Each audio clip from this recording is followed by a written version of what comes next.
And welcome back to Daily Wrap. It's time for Yay or Nay. First up, GOP frontrunner, his name is Donald Trump, wrote a letter to CNN president, that's Jeff Zucker, yesterday telling Mr. Zucker that CNN's ad rates have increased by 4,000%. Why? Because of him. He then went on to say that his presidential campaign is totally self-funded and that CNN should consider the second debate a public service and give all the profits to veterans charities. Will CNN do as Mr. Trump says, yay or nay? Nay, that's ridiculous. It's ridiculous on so many levels. They're up 4,000. But they're going to have egg all over their face and saying no. Oh, listen, he will. If they say no, he will, of course, up the pressure and have veterans groups start complaining. Probably the art of the grandstand. I don't think they will. This is deft politics. The people who support Trump despise CNN. Love veterans. He got into a bit of hot water recently over this week when he said that he feels like he was in the military because he went to military education, so he's sort of covering up for that. This is really smart politics. It's emotionally manipulative, but it's smart politics. You don't think he would actually drop out if Zucker decided not to? He might mention it in the debate, though. Yeah, I probably would, right? Yeah, you could donate to Wounded Warriors Foundation, by the way. Unlike CNN, which is keeping all the cash. CNN should go commercial free. Well, then wouldn't he have to do that with every single network?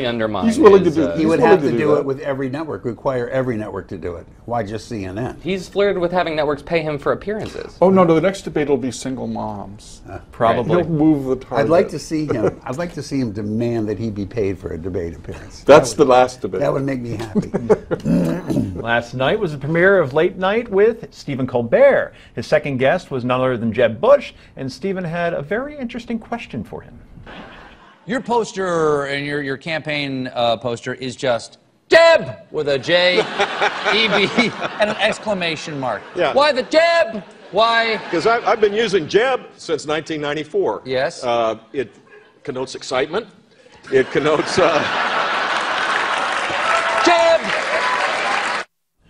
So Jeb Bush thinks his posters add a bit of excitement to his campaign, but fellow candidate Donald Trump does not. Take a look at this video Mr. Trump posted on Instagram just yesterday. Having trouble sleeping at night? Too much energy? Need some low energy? You may have an HSA in some companies don't. But I think the norm ought to be Jeb, for all your sleeping needs.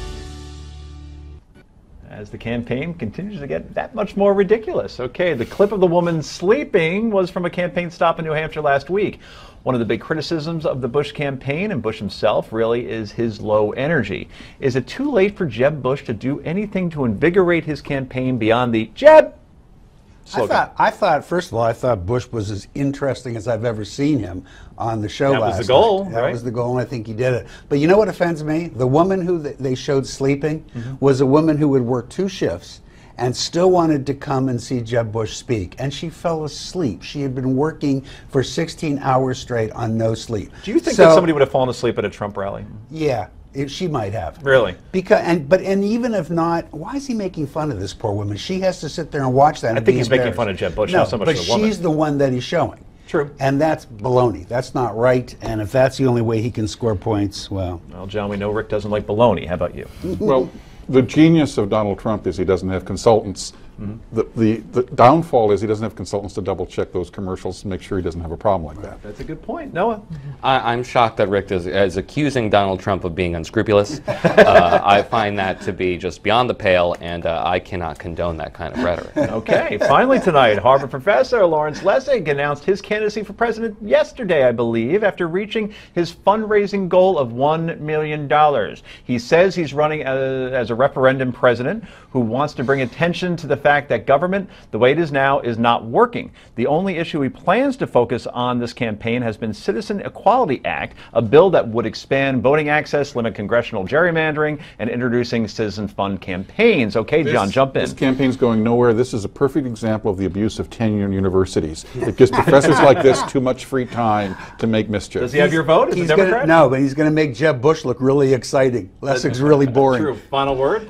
He's going to resign, so name his VP and make himself a little bit more popular. Fascinating stuff. Anyway, that's all for tonight. Thank you, panel. We appreciate it. I'm Joe Concha on behalf of Rick Unger and the rest of the panel. Thanks for joining us tonight. The Steve Malzberg Show. That's Nay.